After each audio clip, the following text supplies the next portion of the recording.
from Scrunchy Factories. This intensely see-through, thank you Milo.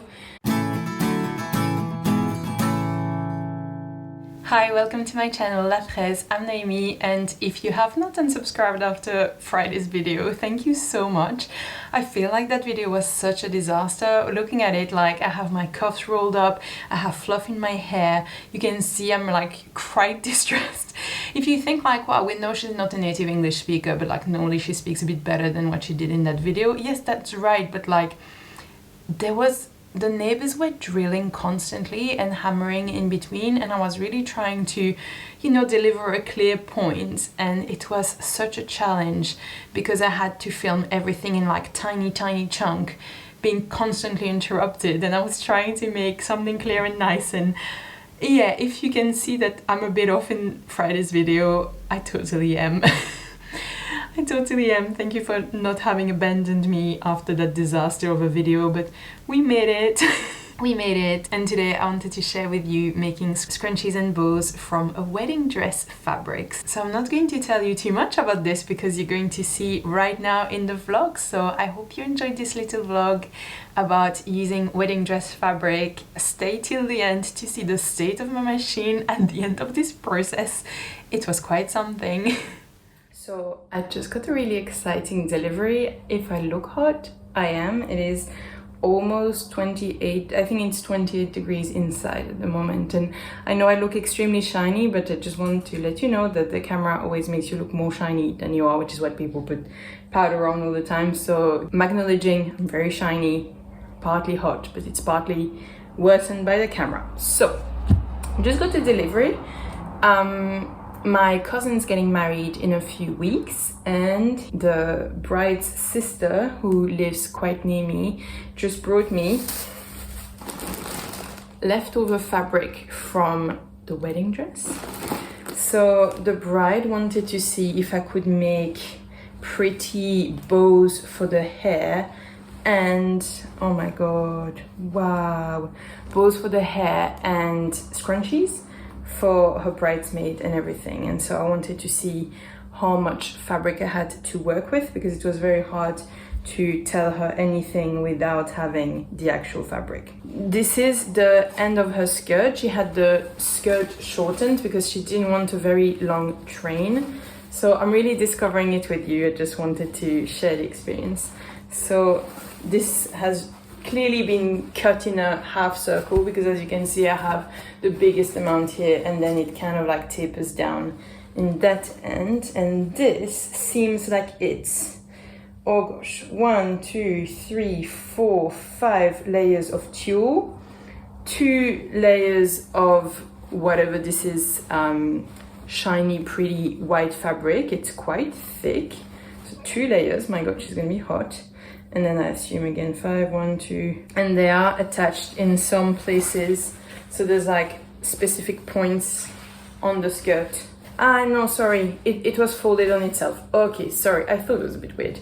Okay, so we have lining. Yeah, okay, oh my god.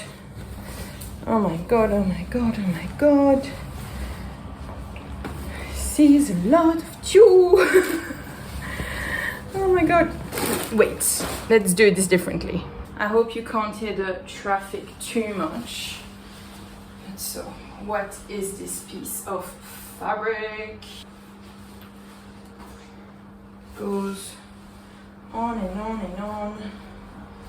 Okay, I'm gonna have to be careful with the next piece of fabric, because I'm realizing what a difficult mess it can be. Okay, so we have a very long tube, and as you can see it tapers down on the way down, but here I have a fair amount, and I would say a generous 40 centimeters probably. And this is the exciting one. This is the top part of the skirt.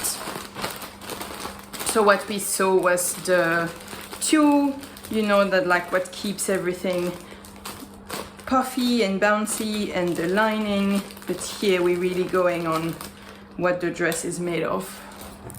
There's quite a few pins in it. I want to be careful because they're really thin pins, and I don't want them to end up on the floor and Milo to risk stepping on them. And we are now on the really exciting part, the actual fabric of the skirt. So let me show you closer. So not being a fabric expert, and I can just say that this is shedding sparkles everywhere, and I already can tell it's going to be potentially difficult to sew because of those really 3D beads. But I feel like if I manage to go here, you know, in between, it might be all right, but that's potential trouble already. And so this is a layer of tulle. Hi Milo. A layer of tulle with sparkly beads glued on top. So that is the fabric. I said I would make scrunchies. I feel like it's going to be difficult because of the 3D-ness of the fabric, but at least I have the edges that are a bit smaller and that I can maybe do tests on. I hope I'm not going to break all of my needles on this.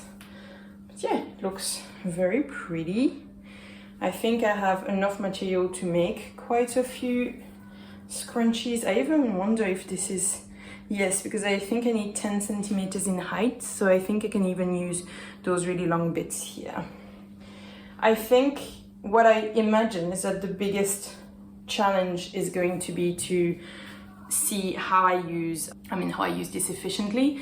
Also, if I use the tulle or not. My office is covered in glitter now because of the fabric. So the challenge I see is because the fabric is see-through. I expected it to be see-through, but maybe not quite this intensely see-through. Thank you, Milo. And so I'm wondering, maybe I should use the lining behind it. I'm going to do a few tests and see what works. I don't know if I'm going to be able to do the tulle, like scrunchies in tulle. I don't know if it's really going to work. I guess I'll have to do a few tests and see what works and what doesn't work. But maybe the bows in tulle would be nice, but then at the same time you might be able to see the seam allowances. But at the same time, if I use the 5 layers at the same time, I'll do a bit of thinking. But I'll see what I can make for her. The wedding is in just a month today, so I have a month to get my act together. I need to kind of not be too slow with the tests, also because I'll be on holidays during this period for 3 weeks.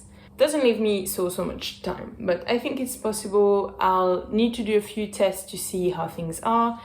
I'll do the test on like scrap fabrics. If she's happy with the test, then I'll go and cut in her fabric, and I just need to see, do I layer the fabric? Do I use the tulle? Do I use the lining? That's kind of the main question. But otherwise, yeah, I think it's gonna be a fun experience. I would have preferred something less 3D, to be honest, but we'll make it work. I keep finding pins on the floor. I hope I keep finding them before Milo steps on one. So actually sewing that glitter fabric was not as bad as I thought in one sense, and a lot worse than I thought in the other sense. It wasn't as bad because actually those glitter bits were quite soft. They were a bit foamy, and so my needles did manage to go through. I didn't break needles trying to do this, so it was very nice. Or if I did, minimal needles were broken during this process. So, you know, I didn't have to remove the glitters to be able to sew. So that was very easy, and that I didn't really expect. Now, what was a real problem was that those glitters were attaching to each other like hell. It was impossible to sew right side against right side, because you could not turn it around the right way. The way I tried to do the scrunchie the first time was to baste my 2 pieces of fabric together, so the lining and the sparkly tulle, and then make a scrunchie like normal, having these 2 pieces of fabric basted together. It was impossible to turn it back the right way around. I mistreated that scrunchie like there's no tomorrow. I really pulled and pulled and pulled. There was no way it was turning back the other way around, because the glitters were really catching on themselves and making it impossible to turn over. Now my wife actually came with the solution. She was like, oh, but why don't you just sew like wrong side again, wrong side? And I was like, you can't do this because the seam allowance needs to be inside, blah blah. Then I was like, well, it's tulle, so the raw edge is not going to fray, and there was not really many other options, but at that point, sadly, it was just, you have to make it work. So I ended up doing that. I saw the scrunchie in the lining fabric, super easy because it was super slippery and that was a quick process to create those scrunchies.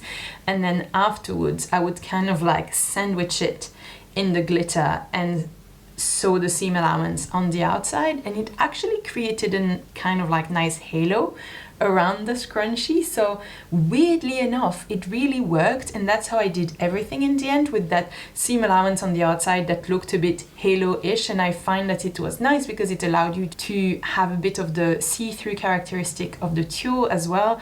So I don't know if that's totally mad the way I've done it, but I find that it actually worked quite well. Do you think I have too many projects going on at once? So we have what you're seeing now, which is uncut yet. I have just a few of the scrunchies cut and one test that's already there. Paintbrush wraps, 2 of them, dress for the next wedding, scraps to make a bow for my hair and for testing the bows for this, bras, a shirt for a friend, dress, pants, swimsuit. It just keeps on giving, it doesn't end. Pole dance outfit, scraps, oh dear. Milo, we have a problem. So I'm going to show you now me doing my test bow for my hair, and I thought that's a bow I was going to wear with my dress for the wedding I went to in Germany. You'll see that video next Monday, by the way. And I didn't want to cut in the bigger piece of fabric I had left because I could still use it for something else. So I was like, I'll just piece this together. So if you look closely, there are 1 and 2 pieces of fabric for that part of the bow, and then here 1, 2, 3 and 4 for that second part of the bow. So a bit of piecing, but it works well. The assistant is assisting as usual. So here is the first bow I did, and as you can see, it worked really nicely. I really like the transparency that you have with the tulle, and oh my gosh, those glitters shed everywhere. It was impossible. It was such a glitter mess. And yeah, and that's the scrunchies coming along nicely. And now you have scrunchie factory starting. So those are all the lining ones being ready, and then all the elastics. Those are the ones that still need to be made. All the tulle being ready to enrobe on the side. Hi, talking in direct from Scrunchie Factory. So I have, how many are there?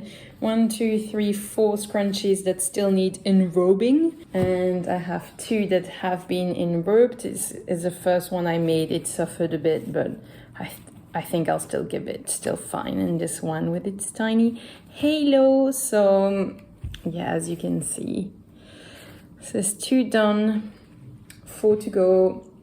Have 1 bow done. I'm still waiting for my cousin to give the okay on the bow. She's seen the bow I've made to go with my Springer dress, because I was like, well, if I'm gonna make a test, I may as well make it wearable. So, and the way I'm gonna do it is I'm gonna put 2 bobby pins here so that people can put it in their hair. I think the halo effect in the end is really nice. I think it works really nicely. It makes it very cute.